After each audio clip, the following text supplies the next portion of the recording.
Hey everybody, this is Michael with Asymmetrical Preparedness. What should I be doing now? What should I be prepping now? Interesting times, right? Yeah, we're in some very interesting times. 2020 will go down as a year to remember. Maybe 2021 and even further. But, maybe 2020 will be the start of something. I hate to use the term new normal because I'm not accepting of a new normal. I'm not accepting of masks. I'm not accepting of shutdowns. I'm not accepting of all this stuff. So I don't want to use the term new normal. But things are different now. Things have changed, and they'll continue to change. We need to remember to be flexible and to adapt to the situation, adapt to the circumstances. So with that said, what are some things I'm looking at personally as preparedness? Number one is still food and water. Those two are, as a prepper, they're always one and two, no matter what the situation is, because you have to eat and you have to drink. If we could prep air, and if we needed to, then I would prep air. But obviously God provides, and these trees help. But anyway, yeah, food and water, of course. Stack as much as you can away. It's just, you can never go wrong with that. What's another one? We're in a severe ammunition shortage. I would normally say, with all the stuff going on, prep more ammunition. If you can find it, great. I highly recommend getting more ammunition. If you have a gun, obviously, you need one of these before, these are necessary. But anyway, and then also, what have I been doing lately? Communications are very important.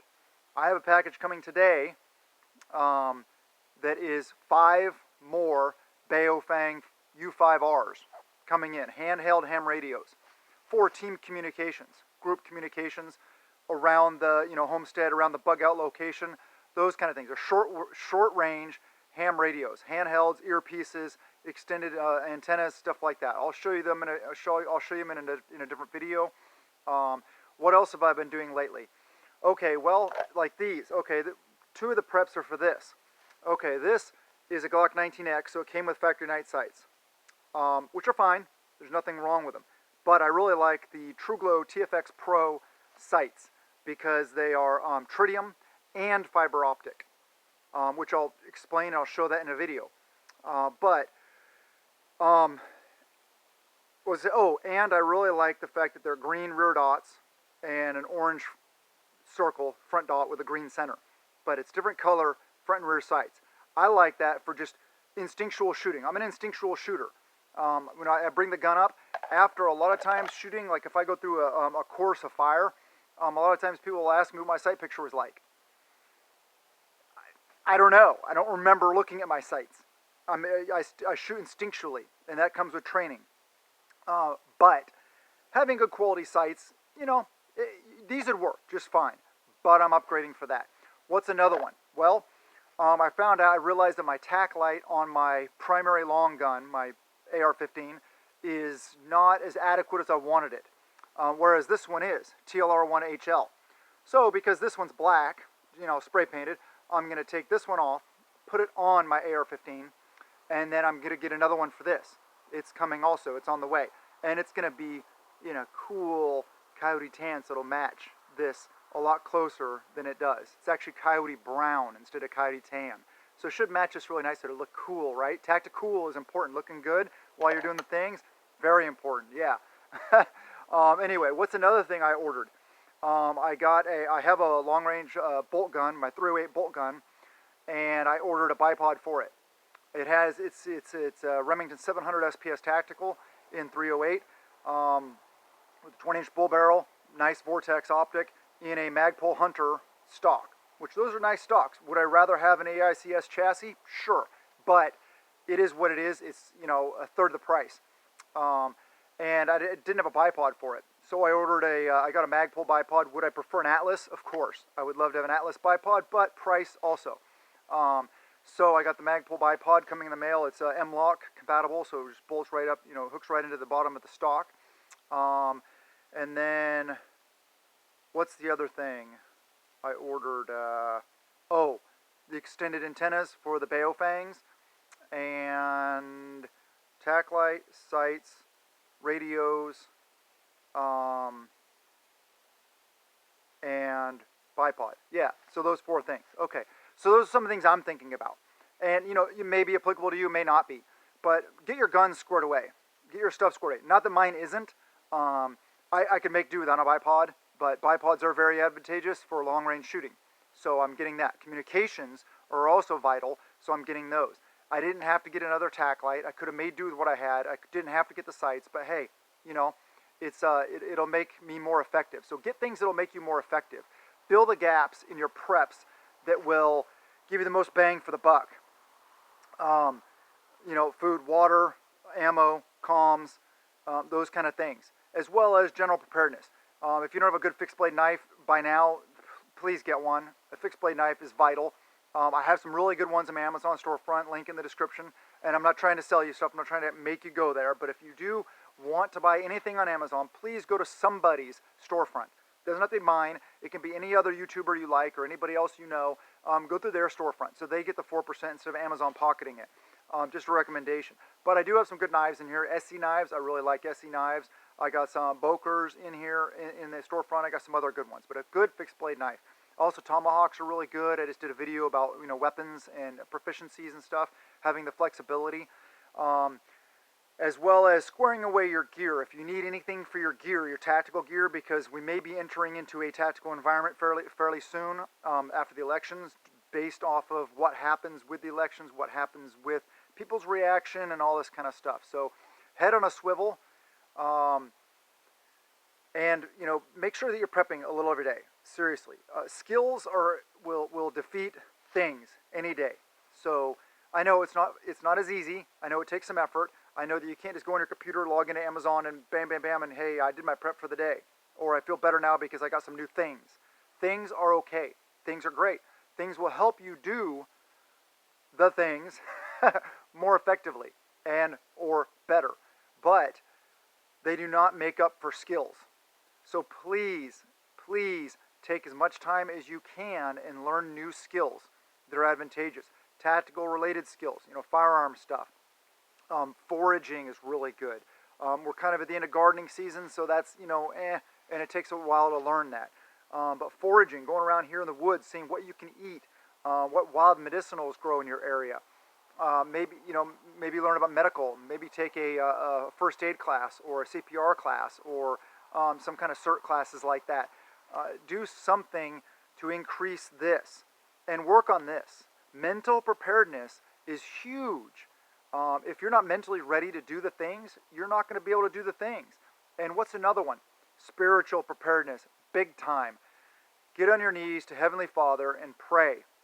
Pray, pray, pray. I'll tell you what, it's good for here, being right with Him. And I know that no matter what happens on this earth, no matter what chaos happens, no matter what, if everything's fine, if everything goes to crap, I know where I'm going. I know that He loves me, and I trust that. So if you haven't been in a while, or maybe you're not as spiritual, maybe you don't even believe in God. But I'll tell you what, prayer, getting on your knees and praying, still wouldn't hurt. I bet if you do it, if you try it, you will feel better. Yeah, that's just my advice. For you personally, I could be wrong. We all have free will. God gave us free will to do. I can do whatever I want whenever I want. I have to suffer the consequences, be they good consequences or bad consequences, but they're consequences. So we all have that. And we all have it because of the free will. We can do things like be prepared. They talk about that all over the scriptures, being prepared. Noah was basically the first prepper. He's sitting there building a big ark, and everybody's looking at him going like, you're crazy. Same with us preppers, right? People look at us like we're crazy.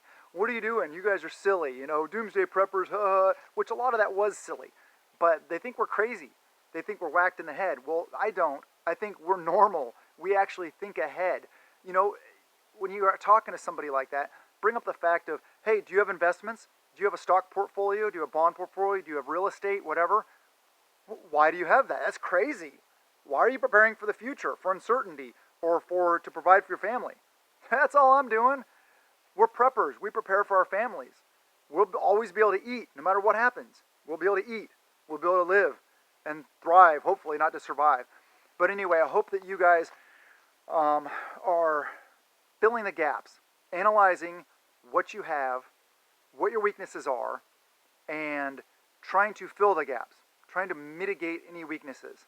Because coming into this from a position of strength is way better off than coming into it from a position of weakness, of course.